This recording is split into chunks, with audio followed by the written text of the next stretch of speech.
کہ حضور گرامی حضرت ختمی مرتبہ صلی اللہ علیہ وآلہ وسلم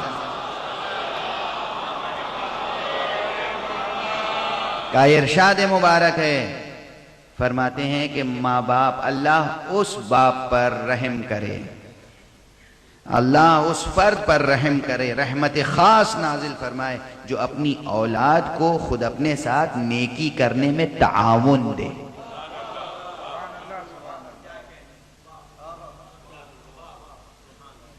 رحم اللہ امرأً اعان ولدہ علی برہ، حدیث پیغمبر ہے، نص میں نے آپ کے سامنے۔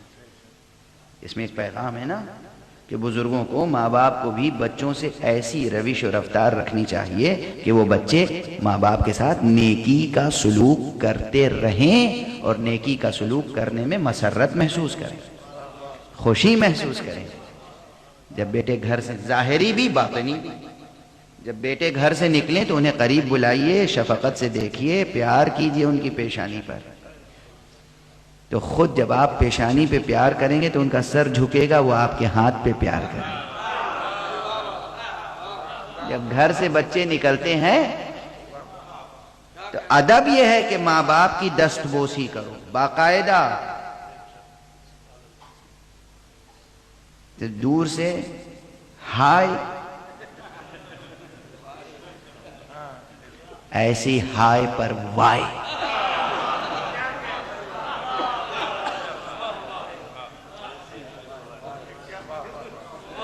قریب آؤ، قربت کی لذت محسوس کرو۔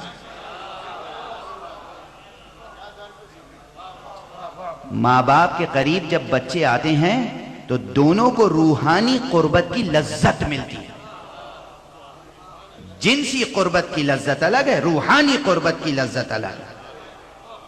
جسے روحانی قربت کہتے ہیں وہ تبھی محسوس ہوتی ہے جب بچے ماں باپ قریب آتے ہیں۔ جتنا فاصلہ کم ہوگا ایک روحانی قربت کا احساس ہوتا ہے۔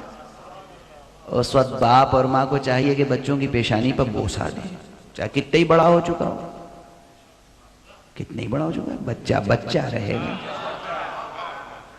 ماں کے لیے اس کا بچہ بچہ رہے گا، باپ کے لیے اس کا بچہ بچہ رہے گا۔ اور بچوں کو چاہیے کتنے ہی بڑے ہو جائیں، ماں باپ کی دست بوسی، دست بوسی، تب گھر سے نکلیں۔ یہ ادب ہے، اہل بیت نے سکھایا ہے۔ یہ میں چاہتا ہوں ہر گھر میں یہ ادب نظر آئے۔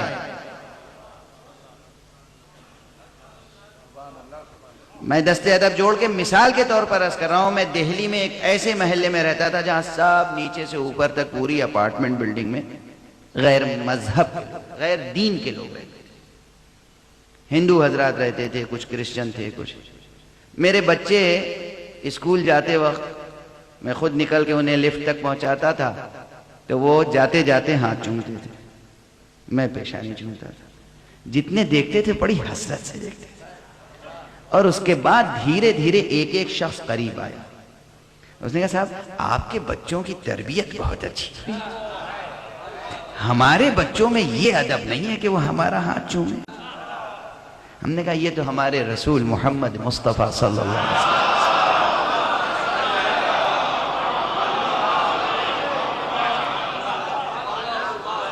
میں نے انہیں کلمہ لا الہ الا اللہ پہلے نہیں پڑھایا، میں نے پہلے کلمہ محمد رسول اللہ نہیں پڑھایا۔ میں نے کہا یہ ادب بچوں کو رسول نے سکھایا ہے کہ انہوں نے کہا ہے بچے ماں باپ کا ایسا ادب کریں، ماں باپ بچوں پہ ایسے شفقت کریں۔ اب اس کے بعد آپ یقین فرمائیں گے کہ یقیناً وہاں سینکڑوں فیملیز تھیں، لیکن کئی ایک ایسے آئے کہ جو گھر میں آ کر انہوں نے کہا اسلام پر کوئی کتاب ہے؟ آپ جانتے ہیں وہ لوگ رسول نہیں کہہ پاتے تو کہتے ہیں محمد صاحب، ان کا محمد صاحب کے اقوال کا، ان کے فرمان کا، ان کی تعلیمات کا کوئی مجموعہ ہو تو ہمیں بھی دے دیجئے۔ میں نے یہ نہیں کیا کلمہ لا الہ الا اللہ پڑھو، رسول اللہ پڑھو، محمد رسول اللہ کہو۔ ایک چھوٹا سا نمونہ دیکھا انہوں نے اپنی آنکھوں سے جس میں کوئی تصنع نہ تھا،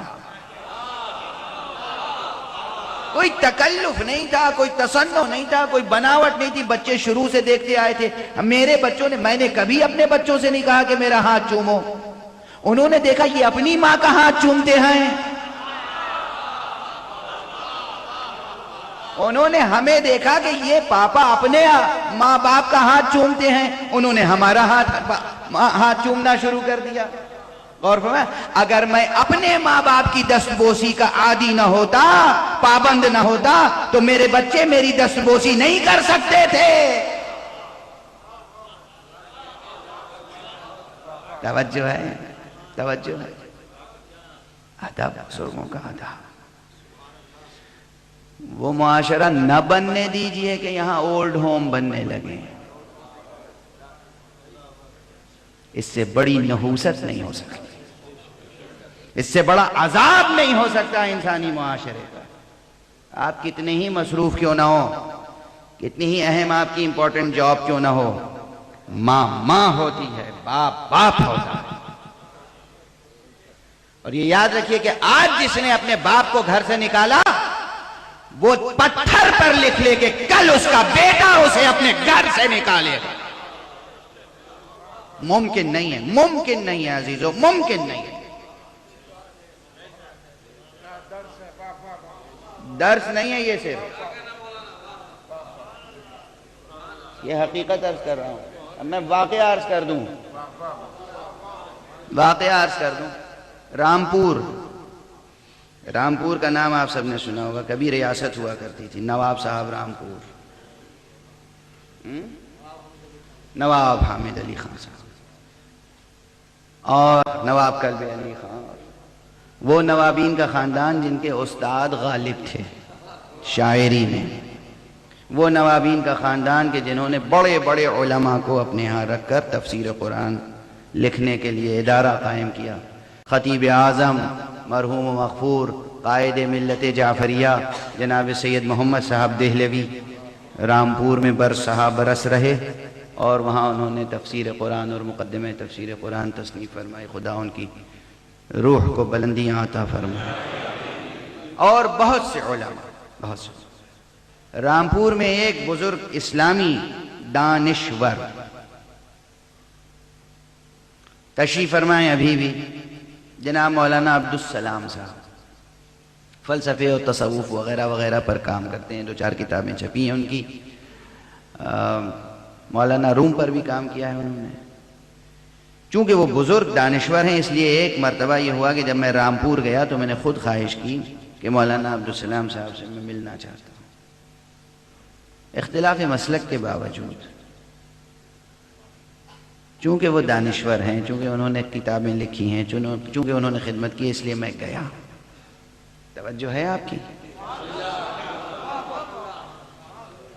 میں گیا، ان کی مزاج پرسی کی اور اس کے بعد بہت سے آداب و اخلاق کی باتیں آئیں، وزاداری کی باتیں آئیں. مجھے دیکھ کر خوش ہوئے، چونکہ میں ان سے عمر میں بہت کم ہوں. وہ بزرگ ہیں. انہوں نے کہا اب نوجوانوں میں کہاں یہ ذوق ہے کہ وہ کسی بوڑھے بزرگ سے آ کر ملیں. میں نے کہا نہیں، آپ صرف بزرگ ہی نہیں، آپ تو عالم بھی ہیں، دانشور بھی ہیں، اس لیے میرا آنا فرض تھا. میرے ساتھ ایک شاعر بھی تھے رامپور کے.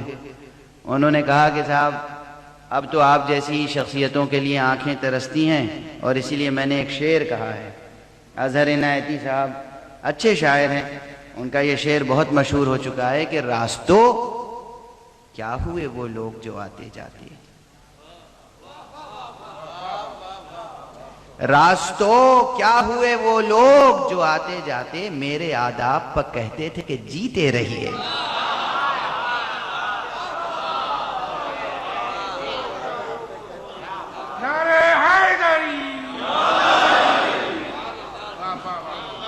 میرے جوان دوستوں، نوجوانوں، بچوں، اس بات کا خیال رکھنا، ان گلیوں کو، ان راستوں کو اور اپنے گھروں کو ان بزرگوں سے خالی نہ ہونے دینا جو جینے کی دعا دیتے رہیں،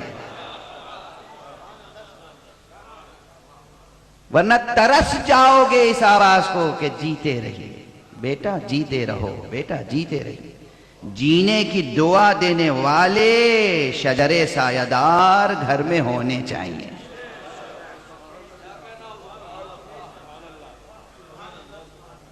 ورنہ تمہاری عزاداریوں سے امام راضی نہیں ہوں گے. تمہیں نماز، روزہ، حج، زکوٰۃ، خمس، جہاد کچھ بھی نہیں. قرآن مجید میں خصوصیت کے ساتھ ہے کہ ماں باپ کا احترام کس طرح کرو. وَاخْفِضْ لَهُمَا جَنَاحَ الذُّلِّ لَهُمَا، ماں باپ دونوں کے لیے اپنے شانوں کو ذلت کے ساتھ جھکا دو. ذلت کے ساتھ ان کے آگے اپنے کو ذلیل سمجھو. عبد ذلیل، جیسے ایک معمولی خادم، غلام، ملازم ماں باپ کے آگے، چاہے ماں باپ جاہل کیوں نہ ہو. وہ فوراً جملہ میرا سنا نہ دیجیے گا، دہرا نہ دیجیے گا میرے سامنے، مجھے یاد ہے میرا جملہ. جہل میں اطاعت کی صلاحیت نہیں ہوتی، اسی لیے پروردگار نے ماں باپ کی اطاعت کا خود حکم دیا.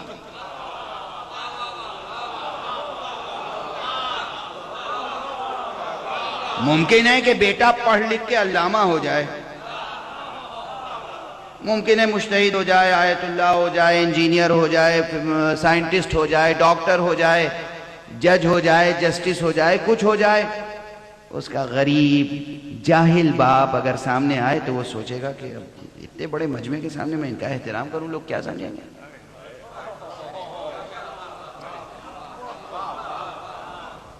بھئی یہی وہ باریک سی بات تھی جس کا علم خدا کو تھا نا، کہ تم کہاں پر آ کے کتنے بڑے ہو کر کچھ رہ سکتے ہو، انسانیت سے گر جاؤ گے.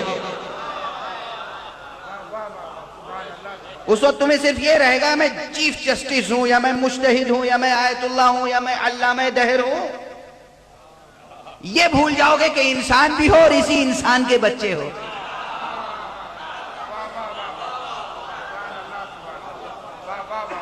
کیونکہ وہ جاہل ہے، مزدور ہے، گاؤں میں رہنے والا ہے. اس لیے حکم دے دیا کہ صرف ادب و احترام ایسا ویسا نہیں، جتنے بھی بڑے ہو، باپ اگر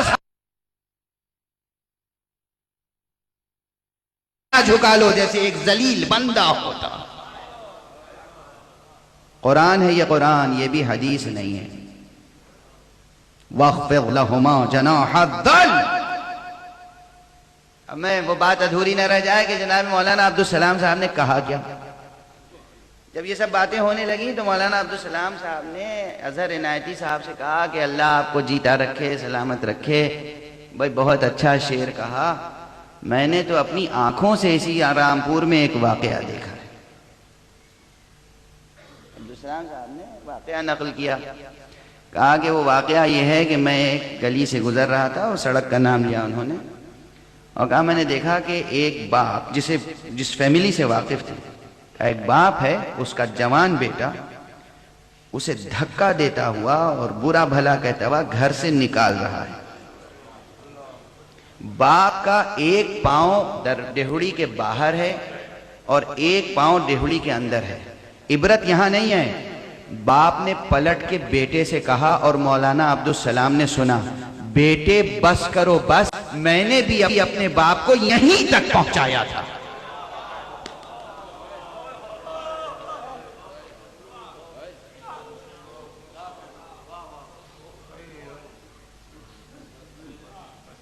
اس وقت یاد آیا ماں باپ کے ساتھ بدسلوکی وہ ہے کہ جس کا عذاب اس دنیا میں بھی ہوتا ہے، اس دنیا میں بھی ہوتا ہے. گناہوں کی قسمیں ہیں. بعض گناہ وہ ہیں کہ جن کا عذاب صرف اس دنیا میں ہوگا، بعض گناہ وہ ہیں کہ جن کا عذاب برزخ میں ہوگا، بعض گناہ وہ ہیں کہ جن کا عذاب صرف اس دنیا میں ہوگا، بعض گناہ وہ ہیں کہ جن کا عذاب اس دنیا میں ہوگا اور برزخ میں ہوگا مگر آخرت میں نہیں ہوگا، بعض گناہ ایسے ہیں جن کا عذاب برزخ میں ہوگا، آخرت میں ہوگا، اس دنیا میں نہیں ہوگا. اور ہمارے یہاں گناہ کی قسمیں ہیں اور سب تفصیل ہے کہ کس گناہ کی کیا سزا ہے اور کہاں تک سزا ہے. ماں باپ سے بدسلوکی وہ ہے جس کا عذاب اس دنیا میں بھی ہے، اس دنیا. توجہ ہے آپ؟ بس یہاں تک آ گئی گفتگو. ماں باپ کے ساتھ بدسلوکی، ماں باپ کے ساتھ بدسلوکی نہ کیجیے، اور علماء سے بھی بدسلوکی نہ کیجیے۔ علماء کے بدسلوکی کا انجام بھی دونوں جہان میں خراب ہوتا ہے۔ یہ ہمارے ماں باپ، ان سے ہم بدسلوکی نہیں کر سکتے۔ اب ایک حدیث